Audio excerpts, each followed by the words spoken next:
मोगाळ म्हज्या भावा भयणीनो, 450 वर्सां मायज जालीं फ्रांसीस शावियर ही आमचे भुंयेर चल्लो, ह्या शारांत तो रावलो. आनी आमकां परंपरा आनी इतिहासकारूय सांगतात फ्रांसीस शावियर एक कापीण घेवन वेतालो आनी भुरग्यांक एकठांय करतालो, फामिलींत वचोन भुरग्यांक हाडटालो आनी ताका शिकयतालो. दक्षिण इंडियेक तो गेलो तेन्ना थंय जायत्या फामिलींक तो भेट करतालो, एकठांय करतालो लोकांक, ताका शिकयतालो. हें कित्याक करतालो जायत? कित्याक फ्रांसीस शावियर जेन्ना पावलो हांगा गोंया जावं दक्षिण इंडियेक, तो जायते कातोल्क पळयतात, मॅनी कॅथलीक फॅमिलीज, जायते कुटुंब. पूण तो पळयता की हीं कातोलकां आपलो भावार्थ फावो ते परी जियेनात. कित्याक ताका शिकोवण ना जेजूची. ती शेळमणी कशी जाल्ली, नांवाची क्रिस्तांव कशी आमच्यांनी म्हणूं येता. आनी देखून फ्रांसीस शावियर आपलो वेळ काडटा ताका शिकोवंक, देवाचें उतर शिकोवंक, ताका जेजूची खबर सांगूंक, पवित्र सभेचो भावार्थ ताका परगटूंक. आनी कित्याक हें करतालो जायत फ्रांसीस शावियर? कित्याक तो जाणा आसलो की क्रिस्ती कुटुंब गोठ देवाच्या बुनयादीर बांदलोलें आसूंक जाय म्हूण.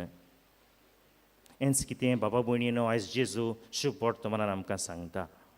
तो म्हणटा तुमचें घर खोडपार बांदून.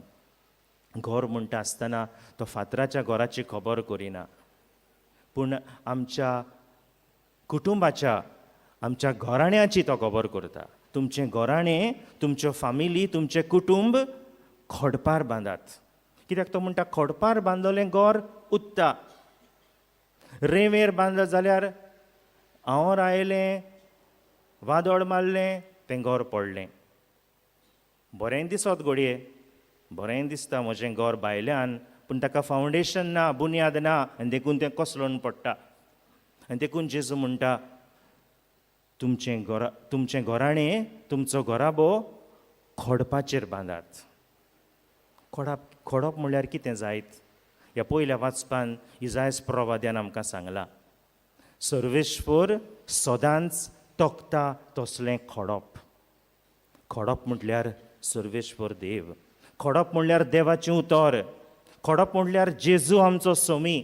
खोडप म्हटल्यार पवित्र सभेचो भावार्थ. आनी देखून बाबा भयणीनो आयज ह्या विशयांत जेन्ना आमी कुटुंबाचें मिसांव कितें तें आमी नियाळटा, पयली वस्त ओ पयलें मिसांव, पयलें कार्य आमच्या कुटुंबाचें जावन आसा, आमचीं कुटुंबां देवाच्या उतराचेर बांदून हाडूंक, जेजूचेर बांदून हाडूंक. आनी त्या पासत बाबा भयणीनो आमच्या कुटुंबांत जेजूचेर आमी बांदतले जाल्यार पयले सुवातेर मागणें, देवाचें उतर आसूंक जाय आमच्या कुटुंबांत. आमी वेळ काडूंक जाय कुटुंब कसो एकठांय जावंक आनी मागणें करूंक. आमी खासगी मागणी करता, आमची पर्सनल प्रेयर इगोजेन वयतात, पूण कुटुंब कसो आमी वाडटलीं जाल्यार आनी आमचें मिसांव कुटुंब कसो आमी समजतले जाल्यार आमी कुटुंब कशें मागोंक जाय, देवाचें उतर वाचूंक जाय. जायतीं जाणां आमी हें करतात म्हूण हांव जाणा, पूण जायतीं करिनात. ना वेळ ना, ना हें टी व्ही सिरियल आसा, ना आयज आमी तोकल्या.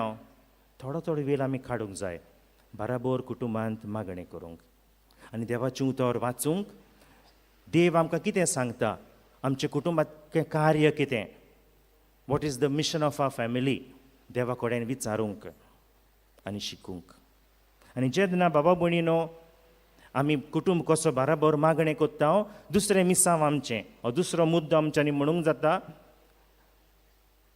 बराबर कुटुंब कसो आमी रावूंक, आमचें वांटप करूंक, आमचें उलोवप करूंक, सुखांत तशें दुखांत वांटो घेवंक. बाबा भयणीनो आमच्या कुटुंबाचेर आयज नदर मारुया.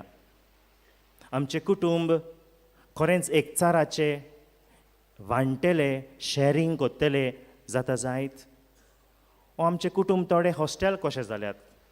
थोडीं भुरगीं येतात, जेवणाकूच न्हिदोंक येतात. मामी डॅडी कडेन उलोवप, भावा भयणी कडेन उलोवप, जायते पावटी ना जायत्या कुटुंबांनी. हें आसूंक फावो ना.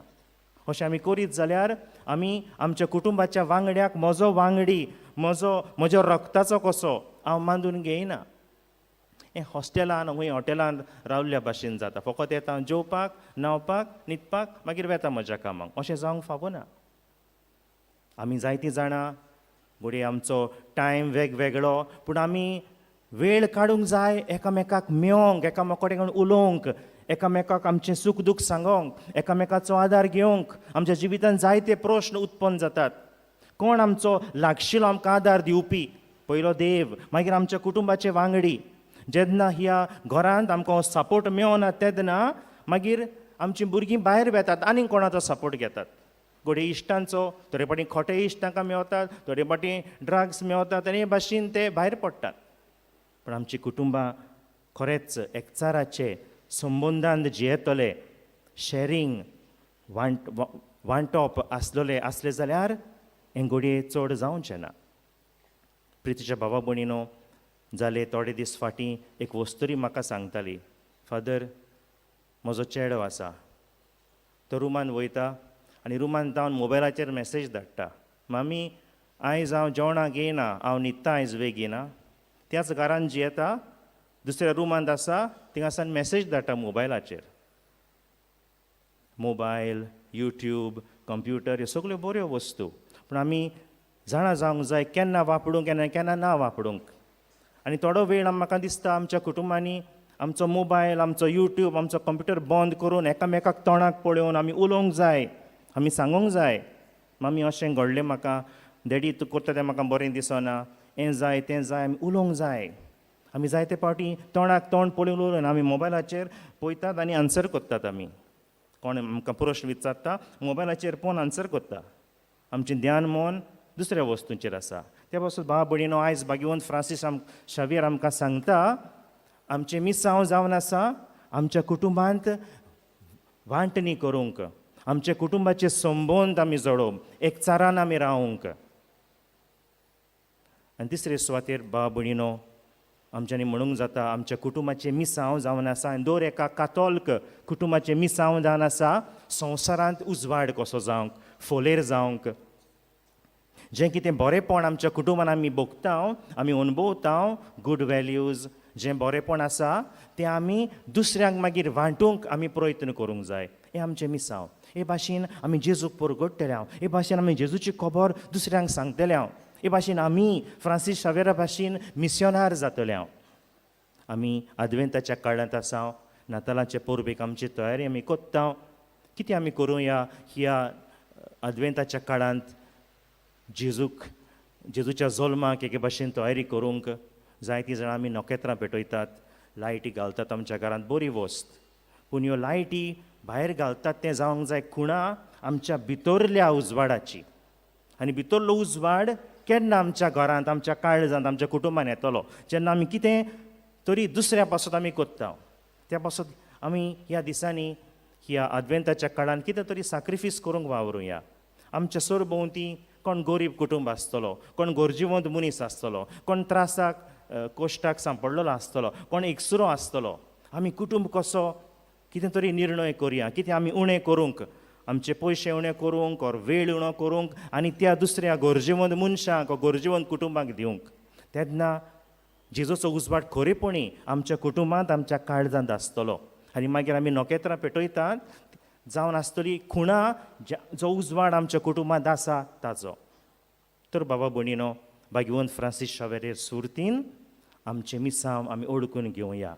पयलें आमचें मिसांव कुटुंबाचें जावन आसा खोल देवाच्या उतराचेर आमचो कुटुंब बांदूंक, to be rooted in the word of God.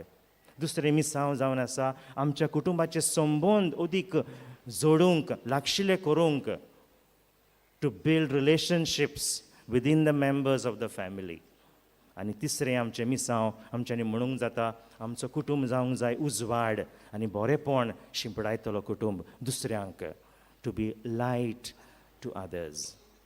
बाबा भयणीनो, भाग्यवंत फ्रांसीस शावेर जाणो आसलो की कुटुंब बरें जालें जाल्यार समाज बरो जातलो.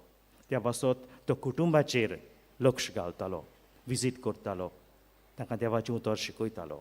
आमचें कुटूंब बरें करुया, आमचो समाज परजोडीत करुया.